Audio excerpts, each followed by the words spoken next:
এই প্রশ্নের উত্তরগুলো আপনি দিন, গলাবাজি বন্ধ করুন, না হলে জাতির সামনে আপনার গলাবাজি সুস্পষ্ট করতে আমরা বাধ্য হব। তাহলে সে গুনাহগার হবে, সে কাফের হবে না। কিন্তু আব্বাস ভাইজান বলছে এর কাজই হলো মানুষের মধ্যে বিভ্রান্ত করা। আমি 3টে প্রশ্ন করেছিলাম, এখনো তিনি তার উত্তর দেননি। শাসককে ভোট দিলে ঈমান হারা হয়ে যাবে। আমি তানাকে পাল্টা প্রশ্ন করছি, কোন দলকে ভোট দিলে জান্নাত পাওয়া যাবে আপনি লিখিতভাবে এবং মিডিয়ার মাধ্যমে, বক্তব্যের মাধ্যমে, সকাল বিকেল দুপুর সন্ধ্যা আপনার সাথে চ্যালেঞ্জ রইল, আপনি প্রমাণ করে দেখান। আপনি যে হাদিসটির কথা আমাকে উল্লেখ করেছেন, এই হাদিসটির ব্যাপারে আমি স্বতন্ত্র একটা ভিডিও দিয়েছি। কত বড় কথা, তিনি সেই হাদিসের পুরোপুরি অপব্যাখ্যা করছেন। পশ্চিমবাংলার ওলামা সমাজ, পশ্চিমবাংলার শিক্ষিত সমাজ, তারা বুঝতে পারছেন।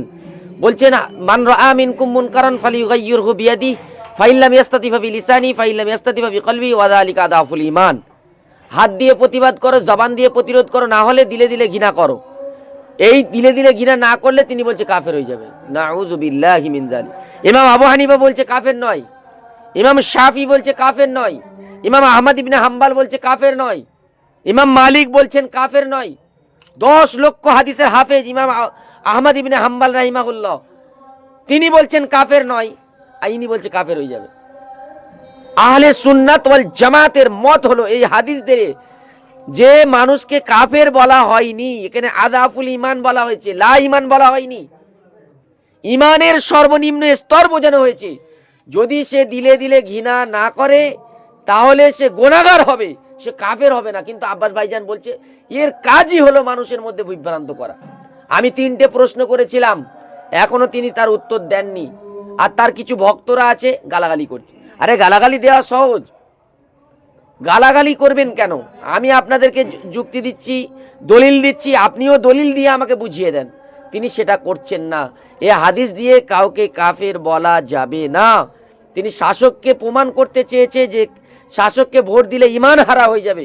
আমি তানাকে পাল্টা প্রশ্ন করছি, কোন দলকে ভোট দিলে জান্নাত পাওয়া যাবে আপনি লিখিতভাবে এবং মিডিয়ার মাধ্যমে, বক্তব্যের মাধ্যমে, সকাল বিকেল দুপুর সন্ধ্যা আপনার সাথে চ্যালেঞ্জ রইল, আপনি প্রমাণ করে দেখান।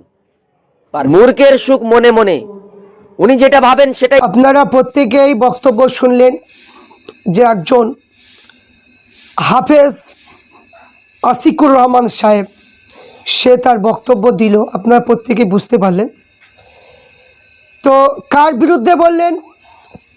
লক্ষ লক্ষ যুবকের আইকন পীরজাদা আব্বাস সিদ্দিকী ভাইজানের বিরুদ্ধে বললেন। তো পীরজাদা আব্বাস সিদ্দিকী ভাইজান তিনি বলেছেন যে ভিত্তি অনুযায়ী যে কথাগুলো তিনি তুলে ধরেছেন, যে কথাগুলো তিনি মাসলা মাসাইল অনুযায়ী যে ফতোয়াটা তিনি দিয়েছেন, সেই ফতোয়া তিনি উত্তর তিনি প্রত্যেক জালসাতে প্রায় বলে দিয়েছে। তো আমি বলতে চাই যে একজন আলেমের সঙ্গে বাহাস করতে গেলে, একটা আলেমের সঙ্গে বসতে গেলে আলেম হওয়া লাগে।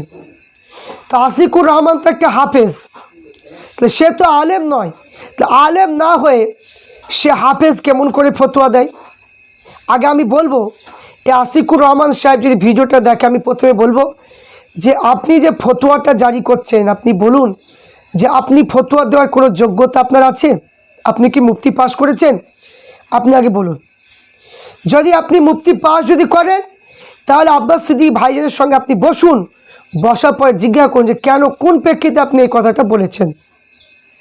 তো এখানে বলা হয়েছে কি কারণের জন্য আব্বাস সিদ্দিকী ভাইজান যে কথাগুলো তুলে ধরেছে, এইগুলো কোনো মানুষের অজানা নয়, প্রত্যেক মানুষই কিন্তু এগুলো জানে। আর চিন্তা করুন, আজ যে কথাগুলো বলছে, কেউ বক্তব্য দিচ্ছে যে আমার যে উন্নয়ন রয়েছে, আমার যে প্রকল্প চালু রয়েছে, আমি যে বক্তব্য দিই, এই বক্তব্য রামায়ণের কথা শেষ হয়ে যাবে, মহাভারতের কথা শেষ হয়ে যাবে, কোরআন শরীফের কথা শেষ হয়ে যাবে, তবে আমার কথা শেষ হবে না। আসিকুর রহমান সাহেবকে বলবো এই সম্পর্কে আপনি ফতোয়া কী দেবেন? যে ব্যক্তিটা বলছে তার কথা শেষ হবে না, কোরআনের কথা শেষ হয়ে যাবে, তাহলে আপনি বলুন কোরআনের কথা শেষ হয়ে যাবে, এই প্রেক্ষিতে আপনি কি ফতোয়া দেবেন? আপনি মুফতির ফতোয়া দিচ্ছেন, আগে এইটা বলুন যে এই ফতোয়া আপনি কি দেবেন। দ্বিতীয় নম্বর, যে মুসলমানের যে সমস্ত সম্পত্তিগুলো আজকে চলে যাচ্ছে, সম্পত্তিগুলো অনেকে 1 নম্বর খতিয়ানে মসজিদ চলে গিয়েছে, কারবালা চলে গিয়েছে, আপনি কি সেই খতিয়ানে মানে 1 নম্বর চলে সেই মসজিদগুলোকে আপনি ওয়াকফ সম্পত্তি মানে সরকারি অধীনে চলে গিয়ে সেগুলিকে আপনি ফিরে দিতে পারবেন? বলুন। তাহলে এই যে মানে চলে গেল, যদি কাল যদি ওই মসজিদ ভেঙে দেয়, কি হয়তো কাল যদি ওই কারবালা ভেঙে দিয়ে সেখানে মদের ফ্যাক্টরি তৈরি করে, তাহলে আপনি কি ফতোয়া দেবেন? উত্তর আপনারা দিতে হবে। তারপরে 3 নম্বর যে বক্তব্যটা দিল, যে বক্তব্যটা হলো যে শওকত মোল্লা সাহেবকে একজন হাজি সাহেব সে বলে গরিবের আল্লাহ। তো এই যে গরিবের আল্লাহ একজন মানুষকে বানিয়ে দিল, এই সম্পর্কে আপনি ফতোয়া কী দেবেন? এবং আরও কি, যে মুসলমান থেকে নিয়ে সবসময় কোণঠাসা করা হচ্ছে, জালসা মাহফিল যেখানে হয়, যে ওই আশিকুর রহমান সাহেব আপনি জালসা করেন, ওই জালসা আপনি করছেন, ওই জালসা আপনার যদি কেউ যদি লাইট কেটে দেয়, কেউ যদি মানে কারেন্টে মানে তার কেটে দেয়, বা কি যারা শুনতে তাদের বাড়িতে আক্রমণ যদি করে, তাহলে এবার আপনার জালসায় মানে কি মানুষ যদি না করতে দেয়, তাহলে এই সম্পর্কে আপনি ফতোয়া কী দেবেন? আপনি বলুন। তো এখানে যে পরিপ্রেক্ষিতে ভাইজান যে বক্তব্যটা দিয়েছে, ভাইজান যে কথাটা বলেছে, তিনি সঠিক কথাটাই তুলে ধরেছে। কারণ যে ইতিহাসগুলো এখানে পাওয়া যাচ্ছে সেই ইতিহাসগুলো জলজান্ত। আর যে এই যে হুমায়ুন কবির মহাশয় তিনি মসজিদ করছেন, এই মসজিদটা নিজের ব্যক্তিগত জায়গা, মুসলমানদের টাকাতে এই মসজিদটা করা হচ্ছে তো নাকি? তাহলে এবার যারা মন্দির তৈরি করছেন, যিনি মন্দির তৈরি করছেন সবারই ট্যাক্সের টাকায়, তাহলে এই মন্দিরটা সবারই ট্যাক্সের টাকায় যদি হয়, তাহলে এই মন্দিরে তো মানে কি সবারই টাকা, মানে আমাদের কাছ থেকেও জিএসটি কাটে, বিভিন্ন মানে কি টাকা মানে কি ইস্যু করে, তাহলে সেই টাকাতে মন্দিরে তো আমাদেরও শরিক হচ্ছে না, তাহলে এটা কি হবে? তারপরে যে মানে কি যে পূজার যে মানে প্রসাদ হয়, যে মানে মন্দির তৈরি করেছিল দীঘায়, সেই মানে কি প্রসাদের প্যাকেট মানে প্রত্যেক মুসলমানের প্রায় বাড়িতে দিয়েছে, তারা খেয়েছে। তো এই সম্পর্কে আপনি ফতোয়াটা কী দিবেন?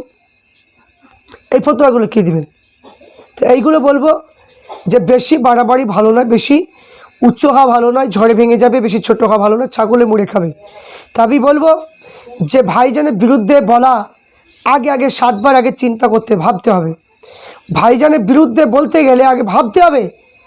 তাই ভাইজানের বিরোধিতা করাটা উচিত নয়। একজন মুসলমান মানে হাফেজ না, মানে কি সে আলেম না, হচ্ছে কোনো মুফতি, তো সে আবার মানে কি ন্যায় অন্যায় আবার কী বা বুঝবে? এ যদি মানে কি আলেম যদি হতো বা মুফতি হতো, তাহলে বুঝতে পারতো যে অন্যায় কাকে বলে আর ন্যায় কাকে বলে। অন্যায়কারীর সঙ্গে সাপোর্ট করলে তার ঠিকানা জাহান্নাম হবেই। আর কিন্তু এখানে অন্যায় মানে কি করছে মানে কি তবু দেখে সেইগুলোর দিকেই দেখছি কিছু মানুষ, কিছু মানে ইমামচোর কিছু আলেম ওলামা দাবি করছে, এরাই দেখছি তাদের সঙ্গ দিচ্ছে। পীরজাদা আব্বাস সিদ্দিক ভাইজান মানে কি যা বলেছে ঠিক বলেছে। আর যে 3টি প্রশ্নের কথা তার উত্তর নিতে গেলে পীরজাদা আব্বাস সিদ্দিক ভাইজানের কাছে বসতে হবে। আর এখানে যে কোন দলকে ভোট দিলে জান্নাতে যাবে, এখানে কোন দলকে ভোট দিলে জান্নাতে যাবে, যার মধ্যে থাকবে হযরত উমারে ফারুকের মতো নীতি। প্রত্যেক গরিব মানুষকে দেখবে, যারা মানে কি মানুষের হয়ে কাজ করে, প্রত্যেক জাতি ধর্ম বর্ণ নির্বিশেষে প্রত্যেক মানুষের হয়ে কাজ করবে, এই সমস্ত নেতাগুলো ফলো করতে হবে। ওই সমস্ত নেতাদের এখন দুনিয়ার জমিনে এই সমস্ত নেতাদের সঙ্গ দিতে হবে। তাহলে এখানে কোন দল মানে কি করলে জান্নাতে যাবে, কোন দল করলে জাহান্নামে যাবে, সেই সম্পর্কে জানতে গেলে পীরজাদা আব্বাস সিদ্দিক ভাইজানের কাছে বসতে হবে। তিনি অবশ্যই উত্তর দেবেন, এখানে পরিষ্কারভাবে এখানে তিনি জবাবটা দেবেন। তিনি তো বলছেন, ডাকছেন, আসুন, আমি তো বসতে রেডি। তো এখানে পীরজাদা আব্বাস সিদ্দিক ভাইজান তো বলছে, কিন্তু আপনারা বসতে পারছেন না কেন? শুধু ঘরে কোনায় ম্যাও ম্যাও করে করলে হবে? অত যদি ক্ষমতা থাকে, খুবই মানে শিক্ষিত, খুবই গরম, তো যদি অতই যদি হয়, তাহলে মানে বসতে হবে, বসে ভেবেই পাওয়া যাবে যে ভাইজান মানে কেমন আলেম কেমন কি, তাহলেই বুঝতে পারবেন। আশা করছি আপনি উত্তরটা যথেষ্ট আপনি পেয়েছেন।